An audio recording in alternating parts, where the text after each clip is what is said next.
guys ক'ৰবাত দেখিছে vegetarian doggy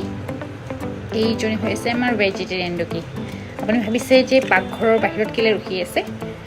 কাৰণ কি মই ইয়াতে চব্জি কাটি আছোঁ আৰু ইয়াতে বিলাহী আছে বিলাহী এডোখৰৰ কাৰণে ৰখি আছে দিব আৰু বিলাহীখিনি দিয়াৰ দুখ দেখিছে আৰু মোক চুপ চেলেকি ৰখি আছে তাৰ হৈ চব্জি কাটিলে মোকো এডোখৰ বিলাহী দিব লাগে তো তাৰ কাৰণে ৰখি আছে কিন্তু এটা ভাল ই কেতিয়াও কিচেনৰ ভিতৰলৈকে নোসোমাই দেই ই সেইখিনিতে ৰখি থাকিব এতিয়া ৰখি আছে মনত দুখ কৰি মোক এডোখৰ বিলাহী নিদিলে দেখিব ভেজ গ্ৰুপ ডগী হয় এই দেখিছে বিলাহীটো দুখৰ কেনেকৈ খাই পেলালে সেইকাৰণে কৈছোঁ